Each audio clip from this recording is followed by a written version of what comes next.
It is more about beauty with brains, because जब आप pageants में होते हो then there are, this is just not कि कितने सुंदर लग रहे हो। कि beauty with the brain is a myth, ऐसा बहुत से लोग पढ़ाते हैं, बट मैं समझता हूँ एग्जांपल इधर है, वो Thank मिथ you. वाला जो सेगमेंट से हटा देना आप लोग।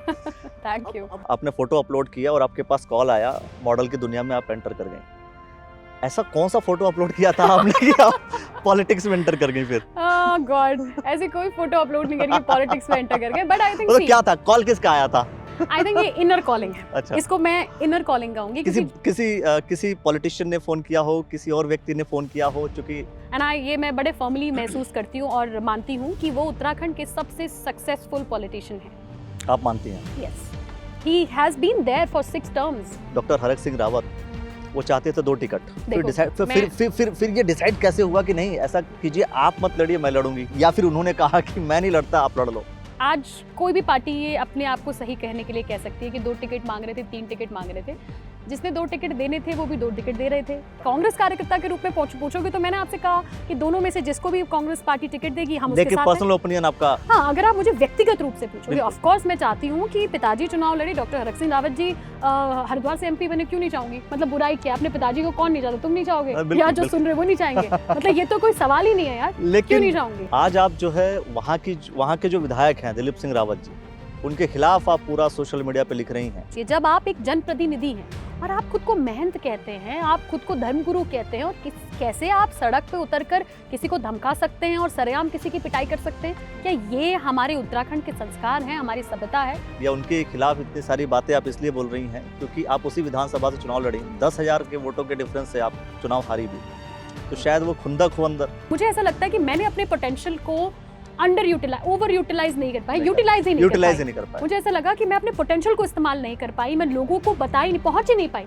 कांग्रेस वो अपोजिशन में कहाँ है कि आकर के एटलीस्ट एक बड़े प्लेटफॉर्म पर आकर के उन चीजों को पुटअप तो करे? नहीं, ऐसा नहीं है, वो फाइट तो करे है। एक दिक्कत है जो मुझे कहते हुए कोई हिचकिचाहट नहीं है, वो ये है कि जो मीडिया है वो हमको कवर ही नहीं देता।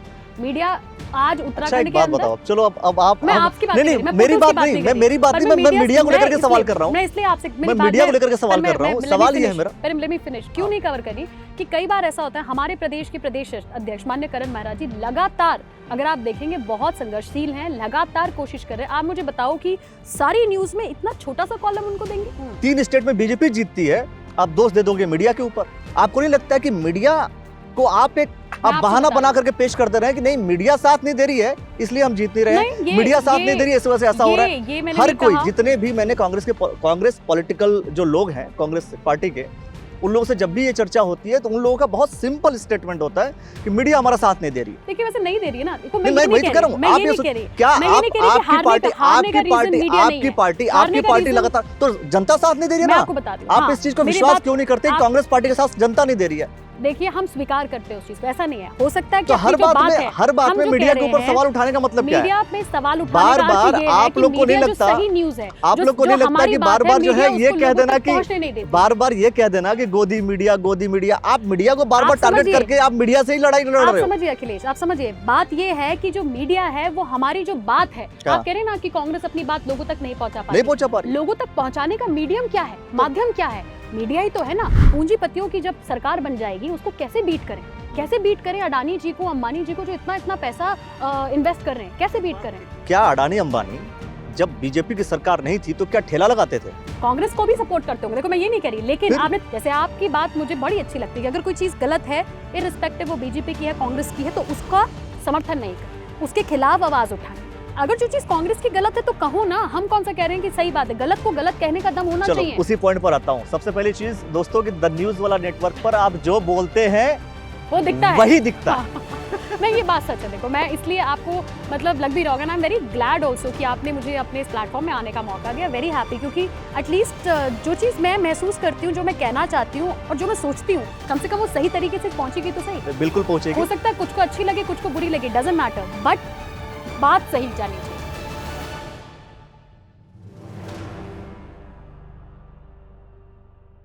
दोस्तों, आप सभी को नमस्कार। मेरा नाम अखिलेश है और आप देख रहे हैं द न्यूज़ वाला नेटवर्क। आज हम बात करेंगे एक अलग सेगमेंट्स की, युवा इन पॉलिटिक्स। जब युवा राजनीति में आता है तो क्या क्या चेंजेस होते हैं, और सबसे बड़ी चीज़ उनसे आज हम बात करने वाले हैं जो मॉडल की दुनिया में रह करके राजनीति में आ गए। भाई मॉडलिंग जब कोई कर रहा हो तो पॉलिटिक्स को वो किस तरीके से टेक ओवर करेगा, कैसे वो पॉलिटिक्स को अंडरस्टैंड करेगा, क्योंकि मॉडलिंग तो बिल्कुल अलग है, राजनीति थोड़ी सी अलग है। तो उस अलग को कैसे डिफ्रेंशिएट करके कोई व्यक्ति अपनी इमेज को बनाएगा, और ख़ास तौर पे जब कोई व्यक्ति मॉडल से आ जाए पॉलिटिक्स में और चुनाव भी लड़ ले, टिकट भी मिल जाए, तो किसे ऐसा हो सकता है? ये तो किस्मत वाली बात है। और ये किस्मत किसके पास है? अनुकृति गुसाई रावत जी हमारे साथ हैं। बहुत बहुत धन्यवाद आपका। और सबसे पहले चीज़ तो मैं यही जानना चाहूँगा आपको कि चूँकि मॉडल से तुरंत पॉलिटिक्स, या इसके बीच में कोई स्टोरी है? काफ़ी स्टोरीज़ होती हैं। देखिए, जब भी हम किसी के जीवन के बारे में जानने की कोशिश करते हैं तो बहुत छोटी बड़ी स्टोरीज़ होती हैं, बट आई थिंक जो सबसे महत्वपूर्ण स्टोरी है जो मैं चाहती हूँ कि आपके चैनल के माध्यम से, आपके प्लेटफॉर्म के माध्यम से लोगों तक पहुँचे, वो यही है कि उत्तराखंड एक ऐसा प्रदेश है आई थिंक जहाँ मैं सोचती हूँ मेरा सौभाग्य है कि इस देवभूमि में मैं पैदा हुई, इन पहाड़ों की मैं बेटी हूँ, हमेशा कहती हूँ। और मैं सोचती हूँ इससे बड़ा सौभाग्य मेरे लिए कुछ नहीं हो सकता। जब मुझे ज़िंदगी में मौका मिला कि मैं अंतर्राष्ट्रीय स्तर पर जाऊँ, मैं शुरू से शुरू करती हूँ। बिल्कुल। जब मुझे मौका मिला कि मैं अंतर्राष्ट्रीय स्तर पर जाऊँ, तो मुझे बिल्कुल आइडिया नहीं था। एक लैंसडाउन जैसे छोटे से कस्बे से मैं आती हूँ, मुझे बिल्कुल आइडिया नहीं था कि फेमिना मिस इंडिया क्या होता है, अंतर्राष्ट्रीय प्रतियोगिताओं में क्या चीज़ें होती हैं, मिस इंडिया बनना क्या होता है। हमने तो मजाक में जब लोग कहते थे अरे मिस इंडिया समझती है खुद को, अपने आप को तो आई थिंक ये एक स्लैंग होता था। और जब खुद में मुझे वो एक्सपीरियंस करने का मौका मिला तो मैं सोचती हूँ वाकई आपने सही कहा कि मेरा सौभाग्य है कि मुझे बाबा केदार का ये आशीर्वाद मुझ पर रहा। क्योंकि जब मैं यहाँ से गई, मैं इंजीनियरिंग कर रही थी, इंजीनियरिंग की स्टूडेंट थी, अब इंजीनियर हूँ, तब पढ़ रही थी सेकेंड ईयर में। तो जब अप्लाई भी किया तो 2011-12 की बात है। उस समय का समय एक ऐसा समय जब लैंसडाउन के अंदर नेटवर्क्स भी ढंग से नहीं आते थे। So forget about all of that. तो जब मैं और मेरी सिस्टर अपनी पिक्चर्स अपलोड कर रहे थे, फेमिना मिस इंडिया, दिसंबर है, यही टाइम होता है जिस समय, गुड टाइम एक्चुअली, सो नॉस्टैल्जिक, यही समय होता है आपको पिक्चर्स अपलोड करनी होती है। और क्योंकि मार्च अप्रैल में जाके पैजेंट होता है, फाइनल पैजेंट, तो अब आपको सिलेक्शन टाइम होता है। तो जब हमने पिक्चर्स अपलोड करी, my sister was very keen, उसको बड़ा शौक था। उसने कहा दीदी तेरी अच्छी पिक्चर्स हैं, फ़ोन भी बड़ा नॉर्मल होता था, तो फोटो भी कोई ऐसी HDR टाइप की तो नहीं थी। तो हमने कोशिश करी लेट्स ट्राई इट, क्योंकि एंथुजियास्टिक थे दोनों लड़कियां। सो वी ट्राइड, एंड जब वो ऐसा सर्किल घूम रहा था, वी थॉट अपलोड हुआ या नहीं हुआ। एंड देन मम्मी अंदर से कॉल करी थी, मुझे याद है, चलो खाना खाओ, लेट हो रही है, क्या कर रहे हो दोनों। So we also thought not very seriously कि होगा सिलेक्शन, और हम भूल गए। मैं आपको सच बताऊँ, we forgot about it. I think दिसंबर का सेकेंड वीक था, मेरे सेमेस्टर शुरू होने थे। तो मुझे फेमिना मिस इंडिया का किसी का कॉल आया। उन्होंने कहा कि हेलो अनुकृति बोल रही हैं, एंड रशेल उसका नाम था, and she said that you been shortlisted for Dehradun auditions for Femina Miss India.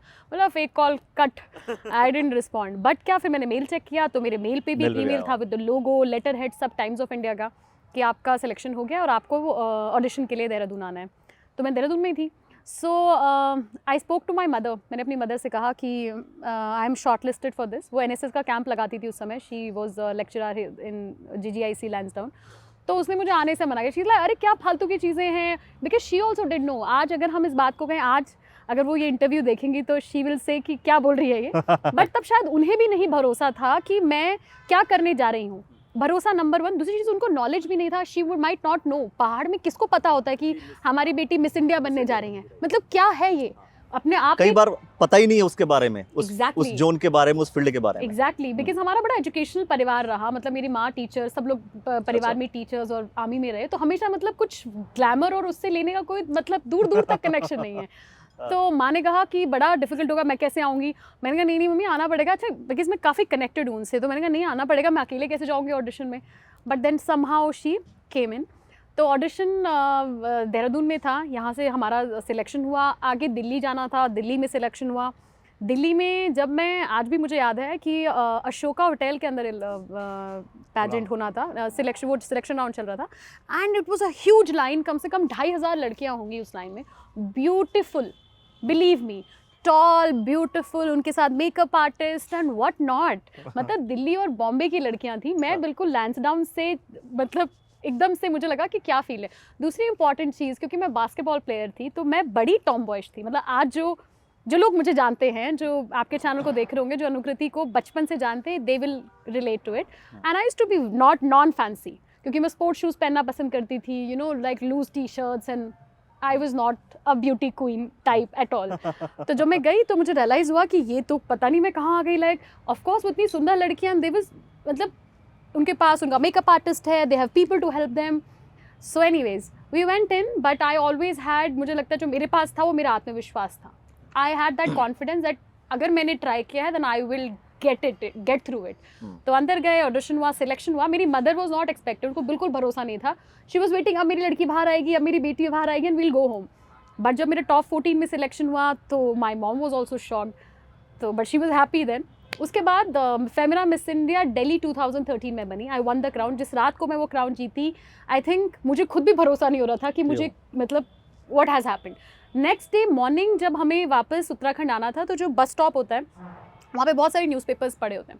उन न्यूज़पेपर्स में every newspaper had front cover picture of me, क्योंकि टाइम्स ऑफ इंडिया का इवेंट था और times of India being the one of the best newspapers in India. तो सारे news channels newspapers में photo. And I think I was so happy. मेरे parents रो रहे हैं, मैं I was not crying, but I think वो बड़ा emotional moment था हमारे लिए। एंड देन आई रियलाइज कि ओ नाइस, आपने कुछ बड़ा अचीव किया है। And then it never stopped and I never look back. फिर बस जर्नी शुरू होती गई, Femina Miss India, then Miss Asia Pacific, Miss Grand International and so on. तो उस जर्नी ने आई थिंक मुझे ज़िंदगी में बहुत कुछ दिया है। एंड टुडे आई थिंक कि जो मेरी पर्सनालिटी है या जो भी मेरा व्यक्तित्व है, उसमें बहुत हद तक फेमिना मिस इंडिया का योगदान है। क्योंकि वो पैजेंट्री वर्ल्ड, जब लोग पैजेंट को और मॉडलिंग को समझते नहीं है, modelling is only about your physique, about your face and it's all about the physical appearance. लेकिन जब आप ब्यूटी क्वीन पैजेंट वर्ल्ड की बात करते हो, it is more about beauty with brains.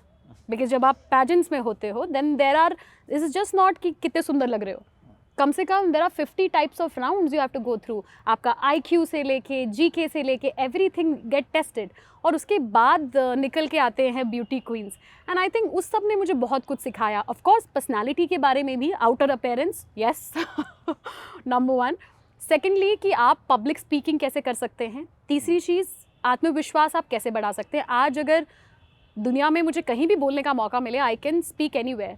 और अगर मुझे हिंदी बोलने का मौका मिले, English, Garhwali, Kumaoni, I think I am very comfortable. और मुझे लगता है शायद वो मेरी USP भी है, और I think that's something which I really admire. Now coming to politics, I think that field, जैसे आपने कहा कि कैसे रिलेट कर सकते। क्योंकि अभी पॉलिटिक्स में एंटर करने से पहले मैं 2 सवाल अभी करूंगा। प्लीज। पहली चीज़ तो ये है कि beauty with the brain is a myth, ऐसा बहुत से लोग पढ़ाते हैं, बट मैं समझता हूँ एग्जांपल इधर है, वो मिथ वाला जो सेगमेंट से हटा देना आप लोग। अब बात ये है कि जैसे आप एक स्टेटमेंट अगर आप देना चाहो, खासतौर पे उन लड़कियों को जो लड़कियां मॉडलिंग के सेक्टर में, इस सेक्टर में जाके अपना करियर बनाना चाहती हैं, क्योंकि सब हर किसी का अपना एक करियर का जोन है कि मुझे इसमें जाकर के अपना करियर बनाना है, मुझे इसमें जाकर करियर बनाना है। तो क्या इंपॉर्टेंट है बेसिकली, क्योंकि बहुत से, चूंकि आपने वो टॉम बॉय वाली कंडीशन आपने बताई, बहुत सी लड़कियां होती हैं जो कहती नहीं मुझे तो बस अच्छा दिखना है, ब्रेन पे कोई वर्कआउट नहीं करता।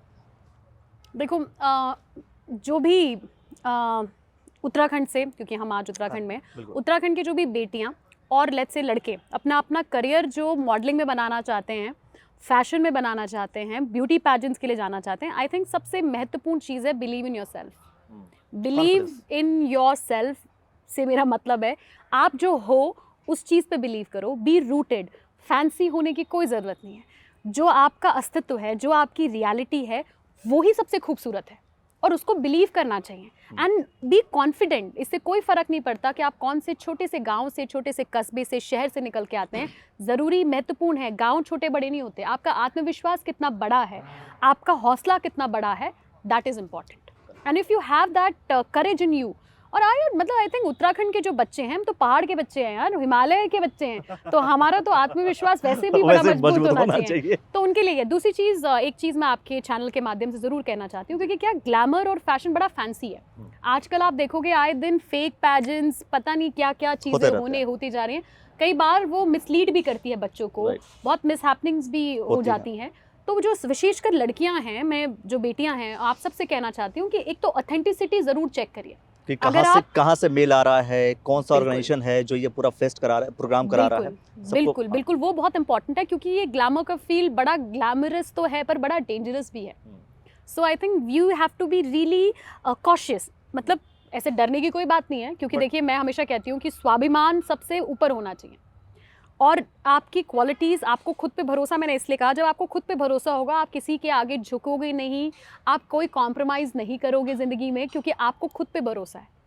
You would never kneel down. लेकिन सबसे ज़रूरी है कि आप सही रास्ते से जाएं। सही रास्ते से मेरे कहने का मतलब है, देखो टाइम्स ऑफ इंडिया के बारे में इसलिए कह रही हूँ कि I have been a part of it. Femina Miss India India का सबसे प्रेस्टिजियस पैजेंट है, जिसने सुष्मिता सेन, ऐश्वर्या राय, दिया मिर्जा जैसे लोगों को प्लेटफॉर्म दिया, और उन्होंने देश और दुनिया में, प्रियंका चोपड़ा, लोगों ने अपना नाम रोशन किया। उस प्लेटफॉर्म में मैं आपको कह रही हूँ कि उसके थ्रू आप जाइए। मैं I think I am very privileged. Platform अच्छा होना चाहिए और आपका वो ट्रस्टेड सोर्स होना चाहिए। बिल्कुल, मतलब मैं इसलिए कह रही हूँ क्योंकि आई थिंक उस प्लेटफॉर्म में मुझे जाने का मौका मिला, तो आई एम वेरी प्रिविलेज्ड, क्योंकि उस प्लेटफॉर्म से निकलकर प्रियंका चोपड़ा जैसे लोगों ने पूरे दुनिया के अंदर भारत का नाम रोशन किया है। सो आई थिंक ये ज़रूरी है कि ऑथेंटिसिटी चेक करके तब आप पेजेंट्स में जाएं। एंड ऑल द बेस्ट जिसको भी जाना है, दिस अ वंडरफुल फील्ड अपना करियर बनाने के लिए। आपकी पर्सनालिटी इवॉल्व हो जाती है, आपको करियर में 100 ऑप्शंस मिलते हैं कि आप क्या कर सकते हैं। And you know once your personality stronger, आपके आत्मविश्वास बढ़ा, आप दुनिया में कुछ भी कर सकते हैं। बिल्कुल सही बात। और आपके पास कॉल आया, आपने फोटो अपलोड किया और आपके पास कॉल आया, मॉडल की दुनिया में आप एंटर कर गई। ऐसा कौन सा फोटो अपलोड किया था आपने कि आप पॉलिटिक्स में एंटर कर गई फिर? गॉड, ऐसे कोई फोटो अपलोड नहीं करके पॉलिटिक्स में एंटर कर गए। बट आई थिंक क्या था, कॉल किसका आया था? आई थिंक ये इनर कॉलिंग है। अच्छा। इसको मैं इनर कॉलिंग कहूंगी। किसी पॉलिटिशियन ने फोन किया हो, किसी और व्यक्ति ने फोन किया हो, क्योंकि कुछ तो ऐसा हुआ होगा कि हाँ भाई अब आ जाओ, इधर आ जाओ। Okay, family background, I tell you. हाँ, मैं आ रही हूँ, I am coming to that. तो बेसिकली पॉलिटिक्स में जाने से पहले, क्योंकि मैं समाज सेवा करती थी, I had an NGO, still I am running an NGO, तो उसके माध्यम से हम लोगों ने बहुत जगह ट्रेनिंग्स, बहुत जगह लोगों के साथ एसोसिएशन, जनसंपर्क करे। एंड आई थिंक मुझे ऐसा लगता था कि आज अगर हम समाज सेवा करके we can reach out to 10,000 people. Political aspirations या पॉलिटिकल सिनेरियो, पॉलिटिक्स आपको एक ऐसा मैं सोचती हूँ कि एक ऐसी काबिलियत देता है कि आप 1000 लोगों की मदद कर सकते हो, 1 लाख लोगों को रीच आउट कर सकते हो, मल्टीप्लाई हो जाती है चीज़ें। For this I think it actually goes to my father in law, मेरे पिताजी डॉक्टर हरक सिंह रावत जी, क्योंकि he has been a great source of inspiration to me in terms of political aspirations या पॉलिटिकल करियर्स को। आप देखेंगे आज मैं, चाहे कोई कुछ कहे, एंड आई एम श्योर उनके बारे में हम आराम से बात करेंगे, बट कुछ कहे, I think I still feel and ये मैं बड़े फर्मली महसूस करती हूँ और मानती हूँ कि वो उत्तराखंड के सबसे सक्सेसफुल पॉलिटिशियन हैं। आप मानती हैं? Yes, he has been there for 6 terms and he is one of the most successful politicians in Uttarakhand, and I believe it very firmly. तो वो एक सोर्स ऑफ इंस्पिरेशन मेरे लिए रहे। Of course he has motivated me. और जब मैंने सामाजिक रूप से भी काम करना शुरू किया, when I came back from Bombay, तो पिताजी ने मुझसे कहा था कि अगर आप चाहती हैं तो आप बहुत सारे लोग हैं जो अपनी फिल्म प्रोड्यूस करो, अगर यू वांट टू एक्ट, आप एक्ट कर सकती हैं, एनीथिंग, अगर उस फील्ड में काम करना है then you have all the opportunity to go. But मुझे लगता है कि अगर आप उत्तराखंड के लिए काम करेंगी, उत्तराखंड के युवाओं के लिए, महिलाओं के लिए काम करेंगी, एक ऐसे वर्ग को आपकी ज़रूरत है, क्योंकि जब आप उत्तराखंड से निकली हैं एक आत्मसंतुष्टि आपको मिलेगी जो शायद बहुत पैसे कमाने में या बहुत ग्लैमरस काम करने में शायद ना मिले। एंड बिलीव मी, जब उन्होंने मुझसे पहली बार ये बात कही थी तो I did not believe it. I am not saying कि जब उन्होंने मुझसे पहली बार कहा, मुझे क्या बोल रहे पिताजी, मतलब I don't know if I would feel it. मुझे नहीं पता था, क्योंकि मैं इमीडिएटली ग्रैंड इंटरनेशनल करके आई थी, I was coming from a different field. तो मुझे लगा आई डोंट नो कि क्योंकि वो जो महसूस करते हैं वो शायद अपने जीवन के इतने सालों के अनुभव से महसूस कर रहे थे। पर मुझे उन्होंने ये कहा तो मुझे लगा पता नहीं, मतलब if I will be able to मतलब match up to his expectation, क्या मैं जो वो मेरे लिए सोच रहे मैं कर पाऊंगी, नहीं कर पाऊंगी। बट आई थिंक इवेंचुअली जब मैं कोटद्वार के अंदर मैंने अपने प्रोजेक्ट शुरू करने लगे और अपनी जो बहनों से मैं मिलने लगी, and I started working very closely with women, वाकई मुझे एहसास हुआ कि नहीं, एक जो आत्मसंतुष्टि है और वो कब मिलती है, जब आप अपने सेंटर्स में वापस जाते हो, उनसे दोबारा मिलते हो, जिनको आपने आत्मनिर्भर बनाया है, जो हैप्पीनेस, जो उनकी शक्ल में जो स्माइल है, जो आपके लिए थैंकफुलनेस है, वो आपको वो आत्मसंतुष्टि देता है। एंड बिलीव मी, वो किसी पैसे से, किसी पोजीशन से, किसी ग्लैमर से बहुत ज़्यादा बड़ी है। एंड आई थिंक वो उनकी जो बात है वो शायद मेरी ज़िंदगी में बहुत गहरा असर उस बात ने किया। एंड आई टुडे राजनीति में मैं हूँ, शायद ये इंसिडेंट उसमें बहुत बड़ा रोल प्ले करता है। Yes. तो फिर इसके बाद जब टिकट मिला आपको That's a story. ये बड़ी मजेदार स्टोरी है। टिकट जो मिला वो कैसे मिला उस पर मैं बात नहीं करूंगा, क्यों, अब मैं पहले बात तो ये है कि बीजेपी से आपको टिकट लेना था या कांग्रेस से लेना था। हाँ। और आप चूंकि क्या होता है जब हम पॉलिटिक्स में एंटर करते हैं तो कोई ना कोई पार्टी हम चूज करते हैं। हाँ। तो ये आपने चूज किया या थोप दिया गया आपके ऊपर? नहीं, मैं ये नहीं देखो, मैं आपसे बिल्कुल साफ बात कहूँगी कि मैंने चूज़ तो नहीं किया, क्योंकि मेरी स्थिति ये नहीं थी कि मैं चूज़ कर पाऊँ। देखो चूज़ कौन व्यक्ति कर सकता है? जिसके पास ऑप्शंस हो वो चूज़ कर सकता है। मेरे पास कोई ऐसा ऑप्शन नहीं था। दूसरी चीज़ क्या है, या आप उस पोजीशन में हो कि आप चूज़ कर पाओ। राइट। तो मैं तो कुछ भी नहीं थी, मतलब मैं तो ना मैं बीजेपी की कार्यकर्ता थी, ना मैं कांग्रेस की कार्यकर्ता थी, ना मैं किसी राजनीतिक दल से आती थी। ठीक है, अगर जो मौका मुझे मिला भारतीय राष्ट्रीय कांग्रेस के लिए, मैं हमेशा उनकी शुक्रगुजार रहूंगी कि 27 साल की उम्र में उन्होंने मेरी प्रोफाइल मंगाई, मुझ पर भरोसा किया, मुझे लैंसडाउन से लड़ने का मौका दिया। I think I am very grateful. देखो आई थिंक क्योंकि एक जो राजनीतिक अनुभव चुनाव लड़के बढ़ता है, मुझे लगता है, क्योंकि चुनाव एक ऐसी चीज़ है जो आपको बहुत कुछ सिखा देता है, बहुत सारे चेहरे दिखा देता है, बहुत सारा अनुभव देता है, हर एक व्यवहारिक रूप से भी, राजनीतिक रूप से भी आपको काफ़ी चीज़ें समझ में आने लगती हैं। करेक्ट। तो आई थिंक मैं हमेशा ग्रेटफुल रहूंगी उनके लिए। कांग्रेस के और भी कुछ लोग जैसे ये, क्योंकि ये कहा गया कि डॉक्टर हरक सिंह रावत वो चाहते थे 2 टिकट। दो टिकट में उनको चूंकि 2 टिकट नहीं मिल पाया, आपके लिए भी चाहते थे, अपने लिए भी चाहते थे, फिर ये डिसाइड कैसे हुआ कि नहीं ऐसा कीजिए, आप मत लड़िए, मैं लड़ूंगी, या फिर उन्होंने कहा कि मैं नहीं लड़ता, आप लड़ लो? यार दिस इज वेरी इंटरेस्टिंग। ये बात आप सही कह रहे हो, क्योंकि बहुत न्यूज़ में चला, मैंने देखा। चलो let's break the ice here. I think मुझे अच्छे से याद है कि ऐसा नहीं है कि आज कोई भी पार्टी ये अपने आप को सही कहने के लिए कह सकती है कि 2 टिकट मांग रहे थे, 3 टिकट मांग रहे थे। जिसने 2 टिकट देने थे वो भी 2 टिकट दे रहे थे, जिन्होंने जो देना था वो ऑलरेडी दे रहे थे। ये सिनेरियो क्यों बने, क्यों सब लोगों ने मिलके ये जो भी भ्रम फैलाया, मिसकम्युनिकेशन हुआ, मैं बहुत बार बोल चुकी हूँ, शायद बार बोलना अच्छा नहीं लगता, बट आई थिंक ऐसा नहीं है कि बीजेपी 2 टिकट नहीं दे रही थी, और जो बीजेपी में लोग हैं वो इस बात को जानते हैं, सब जानते हैं। बट चलो एनीवेज, मैं उस पर बहुत ज़्यादा जाना नहीं चाहती, बिकॉज वो आई थिंक क्योंकि आज हम जिस पार्टी में हैं और जिसने आपको मौका दिया है, देखो मैंने आपसे कहा ना कि मुझे नहीं फर्क, अगर मैं शायद बीजेपी से अपना करियर शुरू करती तो मैं बीजेपी की भी बहुत शुक्रगुजार होती, डेफिनेटली, बिकॉज आपको ज़िंदगी में पहला मौका देने वाले लोग हमेशा आप उनको याद करते हो, क्योंकि पहली सीढ़ी चढ़ाने वाला जो होता है वो हमेशा आपके लिए खास रहते हैं। दूसरी चीज़, ना मैंने पिताजी से कहा, ना पिताजी ने हमसे कहा, ये एक पॉलिटिकल सिनारियो है जिसको जो पॉलिटिकल एनालिस्ट हैं, जो लोग राजनीति समझते हैं, वो समझते हैं और अच्छे से जानते हैं कि ऐसा सिनारियो क्यों बना या ये क्यों हुआ।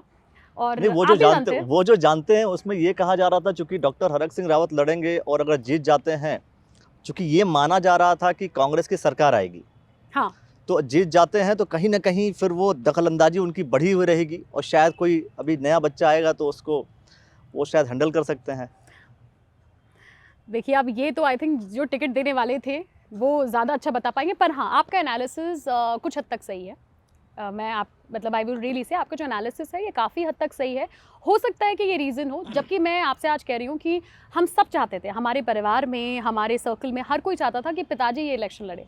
और देखिए फ़र्क है पिताजी के चुनाव लड़ने में और मेरे चुनाव लड़ने में, बहुत फ़र्क है। अगर मैं आज भी इस बात को कहती हूँ कि पिताजी शायद पौड़ी जिले की किसी भी सीट से चुनाव लड़ते तो मे बी या उत्तराखंड में डोईवाला, ऋषिकेश, जहाँ भी वो चाहते थे, कहीं से भी लड़ते तो उसका शायद प्रभाव दूसरा रहता है। देखिए जब एक सीनियर लीडर, पिताजी के जैसे लीडर जब इलेक्शन लड़ते हैं तो माहौल बनता है। तो मैं आज भी इस बात से मैं डिनाई नहीं कर रही, हम सब चाहते थे, मैं तो आखिरी दिन तक चाहती थी कि पिताजी चौपटा खाल से, लैंसडाउन से कहीं से इलेक्शन लड़ें, और अब लेकिन कुछ परिस्थितियां आप बहुत अच्छे से समझ गए हैं शायद। तो 2022 के चुनाव के बाद अब हम आते हैं आज आप जो है वहाँ के जो विधायक हैं दिलीप सिंह रावत जी, उनके खिलाफ आप पूरा सोशल मीडिया पे लिख रही हैं। देखिए अखिलेश उनके खिलाफ नहीं है, मैं आपसे कह रही हूँ उनके खिलाफ। इसलिए आप एक बात सोचिए, जब आप एक जनप्रतिनिधि हैं और आप खुद को महंत कहते हैं, आप खुद को धर्मगुरु कहते हैं, और कैसे आप सड़क पे उतरकर किसी को धमका सकते हैं और सरेआम किसी की पिटाई कर सकते हैं? क्या ये हमारे उत्तराखंड के संस्कार हैं, हमारी सभ्यता है? देखिए अदरवाइज लेने वाली बात नहीं है, पर मैं सोचती हूँ कि उत्तराखंड एक ऐसा प्रदेश है जो शांति प्रिय प्रदेश है। हम बाकी स्टेट्स, हम उत्तर प्रदेश, बिहार जैसा कल्चर नहीं है हमारे यहाँ। उनके कल्चर में कोई प्रॉब्लम नहीं है, आई एम नॉट सेइंग कि उनका कल्चर खराब है, लेकिन उनका कल्चर जो है वो हमारे कल्चर से सूट नहीं करता है, मतलब वो मैच नहीं करता। हम उत्तराखंड के लोग, उत्तराखंड का संस्कार या उत्तराखंड की सभ्यता थोड़ी सिंपल है, और आप इस तरीके से गुंडाई दिखाते हैं, सड़क पे किसी को मारने के लिए चले, दिलीप सिंह रावत जी उत्तराखंड के नहीं है? उत्तराखंड के हैं, तभी तो मैं आपसे कह रही हूँ, वही तो मैं आपसे कहना चाह रही हूँ कि किस तरीके से आपको अगर आप जनप्रतिनिधि हैं तो आपको तो अपने उत्तराखंड का अच्छा परिचय देना चाहिए, अपने उत्तराखंड के हमारे सभ्यता का परिचय देना चाहिए। जब आप जनप्रतिनिधि हो रहे, पूरी दुनिया आपको देख रही है, वो विधानसभा के लोग they look up to you. क्या ये आप परिचय दे रहे हैं या ये भारतीय जनता पार्टी का चरित्र है उत्तराखंड के अंदर कि इस तरीके की दबंगाई करें? और पहला इंसिडेंट नहीं है, ऐसा पूर्व में भी देखा गया। बीजेपी के ही शायद वो मिनिस्टर हैं और उन्होंने बिल्कुल सरेआम सड़क से उतर के किसी को पीट रहे हैं। यार किस तरीके का माहौल, किस तरीके की दहशत का माहौल आप देवभूमि में बनाना चाहते हैं? मैं इस बात को बीजेपी कांग्रेस के रेफरेंस से नहीं कह रही हूँ, मैं कह रही हूँ कोई भी जनप्रतिनिधि अगर कांग्रेस के भी हैं और इस तरीके की मारपिटाई करते हैं तो वो भी गलत है, या किसी भी दल के हैं। आप जब जनप्रतिनिधि बनते हैं, आपका जो व्यवहार है वो अनुकरणीय होना चाहिए, अनुसरणीय व्यवहार होना चाहिए। इस तरीके से मारपिटाई करना, दहशतगर्दी करना, ये क्या मतलब, ये क्या हमारा कल्चर है, क्या दिखाना चाहते हैं? तो ये इस पे कार्रवाई होनी महत्वपूर्ण है। मैंने इसलिए सोशल मीडिया पे डालना उचित समझा कि जो लोग, कई बार क्या होता है ना कि आज की डेट पे अखिलेश, मीडिया भी उस चीज़ को मॉडिफाई कर देती है, सच्चाई नहीं दिखाती। कुछ कह दें, देखो इसलिए मारा, उसलिए मारा, ये हुआ, वो किस लिए भी मारा, पर मारा क्यों, ये सवाल है। मतलब ये कोई तरीका। अच्छा, दूसरी चीज़ आप कहते हैं कि इसलिए मारा कि जो अधिकारी है वो भ्रष्ट है, वो अधिकारी, अरे भाई मतलब अगर उसका मतलब है कि आज उत्तराखंड में भाजपा की सरकार जो है भ्रष्ट है, या फिर दिलीप रावत जी कहना चाहते हैं कि पुष्कर सिंह धामी की सरकार भ्रष्ट है, ये सोचने वाली बात है कि आप अगर ये बात अपनी सरकार के लिए कह रहे हैं तो ये सबसे बड़ा प्रश्न चिन्ह लगाता है आज उत्तराखंड की भाजपा सरकार पे। और अगर इतना भ्रष्ट है तो कार्रवाई क्यों नहीं करते, या फिर आप विजिलेंस पे भरोसा नहीं करते? विजिलेंस का भी तो आए दिन ये ढिंडोरा पीटते हैं कि विजिलेंस पे फ़ोन करिए, अधिकारी भ्रष्ट है तो विजिलेंस उसका संज्ञान लेगी। दिलीप रावत जी को विजिलेंस पे भरोसा नहीं है क्या, या फिर विजिलेंस सिर्फ अपने प्रतिद्वंदियों के लिए बनाई हुई उत्तराखंड? लोग ये कह रहे हैं कि आप उनके पीछे इसलिए पड़ी हैं या उनके खिलाफ इतनी सारी बातें आप इसलिए बोल रही हैं क्योंकि आप उसी विधानसभा से चुनाव लड़ी, 10,000 के वोटों के डिफरेंस से आप चुनाव हारी भी, तो शायद वो खुंदक हो अंदर और आप चाहती हो कि भाई अब तुम इस्तीफा दे दो, हटो, ताकि मैं दोबारा चुनाव लड़ के जीतूँ। देखो, ऐसा नहीं है कि इसलिए कह रही हूँ कि मुझे कोई उनसे खुंदक है, लेकिन ऐसा ज़रूर है कि मैं चाहती हूँ कि वो इस्तीफा दे दें। अच्छा तो है वो इस्तीफा देंगे और युवा लोगों को मौका मिलेगा कि चुनाव लड़ें। बुराई क्या है इसमें? मतलब मैं तो देखो वैसे ही कह रही हूँ, जो लोग अगर उत्तराखंड के अंदर इस तरीके की गुंडागर्दी करते हैं, दहशत फैलाते हैं, उन सबको इस्तीफा देना चाहिए और युवाओं को सारी सीटों पर मौका देना चाहिए। बुराई क्या है? लेकिन आप ये सोचो कि आखिर कांग्रेस क्या कर रही है ऐसे सिचुएशंस में। मैं पूरे कांग्रेस पार्टी की बात कर रहा हूँ। जब उत्तराखंड में आप बोल रहे हो कि इस तरीके का जो अमर्यादित तरीके से कोई भी एक्टिविटी करना ठीक नहीं है, अगर कोई बीजेपी का लीडर कर रहा है या बीजेपी का कोई विधायक कर रहा है या कांग्रेस का भी, हम तो कोई भी कर रहा हूं, मैं कर रहा हूं, फिर भी आप एज एन अपोजिशन आपको सोचना पड़ेगा कि जब ये इतनी खराब एक्टिविटी हो रही है फिर भी कांग्रेस का वो रोल कहाँ है, कांग्रेस वो अपोजिशन में कहाँ है कि आकर के एटलीस्ट एक बड़े प्लेटफॉर्म पर आकर के उन चीजों को पुटअप तो करे। नहीं, ऐसा नहीं है, वो फाइट तो करे है अखिलेश। ऐसा नहीं है कि मैं आपको एक चीज इस पे बताना चाहती हूँ, ऐसा नहीं है कि कांग्रेस संघर्ष नहीं करी, लगातार संघर्ष कर रही है। जब ऋषिकेश में ये इंसिडेंट हुआ उसके बाद से लेकर परसों जो ये इंसिडेंट हुआ उसके बाद तक लगातार संघर्ष करी। बस एक दिक्कत है जो मुझे कहते हुए कोई हिचकिचाहट नहीं है, वो ये है कि जो मीडिया है वो हमको कवर ही नहीं देता। मीडिया आज उत्तराखंड के अंदर, बताओ, चलो अब आप, मैं आपकी बात नहीं, मेरी बात नहीं, मैं मेरी बात नहीं, मैं मीडिया को लेकर के सवाल कर रहा हूं। मैं इसलिए आपसे मीडिया को लेकर के सवाल कर रहा हूं। सवाल ये है मेरा, लेट मी फिनिश, क्यों नहीं कवर करी कि कई बार ऐसा होता है, हमारे प्रदेश के प्रदेश अध्यक्ष माननीय करण महाराज जी लगातार, अगर आप देखेंगे, बहुत संघर्षशील हैं, लगातार कोशिश कर रहे हैं। आप मुझे बताओ कि सारी न्यूज में इतना छोटा सा कॉलम उनको देंगे? मतलब ये किस तरीके का लोकतंत्र राज बचा हुआ है मीडिया का? तो मुझे लगता है आप तो क्योंकि जर्नलिज्म के स्टूडेंट रहे हैं, आप बहुत अच्छे से समझते हैं कि हमारे यहाँ जर्नलिज्म और जो मीडिया है वो डेमोक्रेसी का चौथा स्तंभ है। हमेशा जो मीडिया है वो विपक्ष के साथ इसलिए खड़ी होती है ताकि लोकतंत्र मजबूत हो। मैं यही कह रहा हूँ, लेकिन जब CAG की रिपोर्ट अभी आती है तो कांग्रेस के लोग शांति से बैठे हुए हैं। जब बीजेपी अपोजिशन में रहती है तो बीजेपी अपनी बात अच्छे से उठाती है। ये भी तो हो सकता है कि कांग्रेस के लोग अपनी बात अच्छे से उठा नहीं पा रहे हैं। और जब 5 स्टेट में चुनाव होते हैं, 3 स्टेट में बीजेपी जीतती है, आप दोष दे दोगे मीडिया के ऊपर? आपको नहीं लगता है कि मीडिया को आप एक ऐसे हथियार की तरह से यूज कर रहे हैं, एक बहाना, आप बहाना बना करके पेश करते रहे कि नहीं मीडिया साथ नहीं दे रही है इसलिए हम जीत नहीं रहे हैं, मीडिया साथ नहीं दे रही है इस वजह से ऐसा हो रहा है। हर कोई, जितने भी मैंने कांग्रेस पॉलिटिकल जो लोग हैं कांग्रेस पार्टी के, उन लोगों से जब भी ये चर्चा होती है तो उन लोगों का बहुत सिंपल स्टेटमेंट होता है कि मीडिया हमारा साथ नहीं दे रही है। देखिए वैसे नहीं दे रही है ना, देखो मैं वही तो कह रहा हूँ, आप ये क्या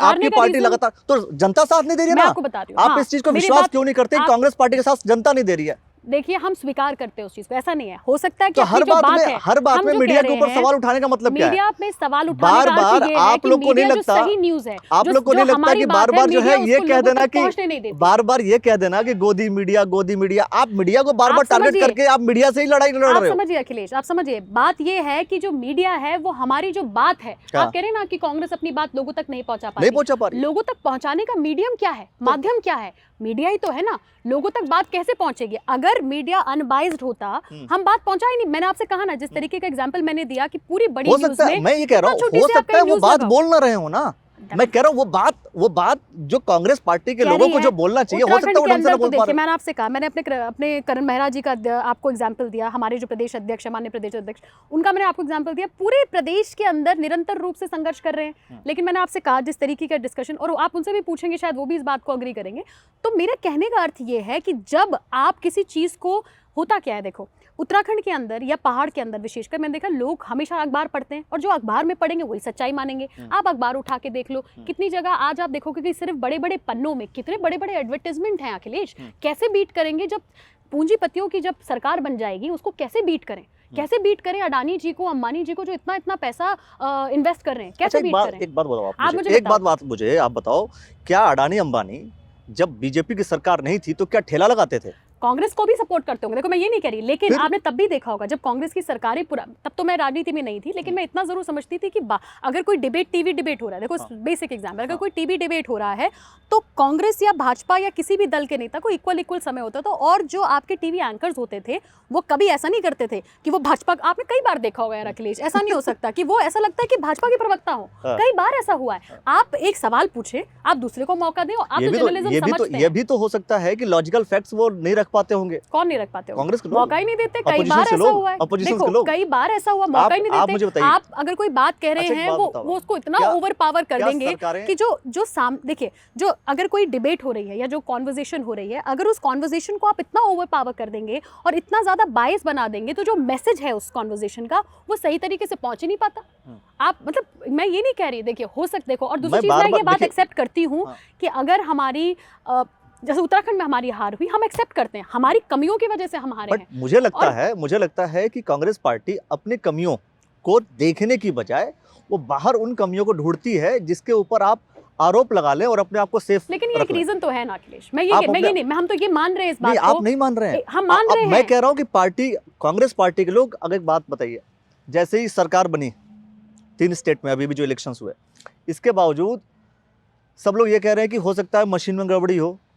आप समझ लो, देखो मुझे बताओ, बार बार बहाना, इस बात, आप इस चीज को विश्वास क्यों नहीं करते कि जनता आपको स्वीकार नहीं कर रही है? मैं आपको वैसे एग्जांपल देती हूं, जनता स्वीकार नहीं कर रही है। मेरी बात सुनो, देखो अब ये जो बात है ना कि कांग्रेस वालों ने ऐसा कह दिया, इसने ऐसा कह दिया, ये बात फैक्ट बातें नहीं है। व्हाई आई एम सेइंग, मैं एग्जांपल दे रही हूँ, जब उत्तराखंड में इलेक्शन हुआ, जैसे भी किसी ने कह दिया कि कांग्रेस ने अब कह दिया कि ईवीएम गड़बड़ है, कुछ भी जो भी बातचीत हो रही है, इसका कोई ग्राउंड नहीं होता। व्हाई आई एम सेइंग, जब उत्तराखंड में इलेक्शन हुए, एक न्यूज़ कांग्रेस बोलने का मतलब कांग्रेस के कुछ लीडर्स कह देते हैं। आप हाँ सुनो तो सही, जब उत्तराखंड में इलेक्शन हुआ तो एक न्यूज़ बड़ी वायरल चर्चित हुई कि भाई फलाना नेता ने या किसने ऐसा कह दिया कि हाँ हम मुस्लिम यूनिवर्सिटी बनाएंगे।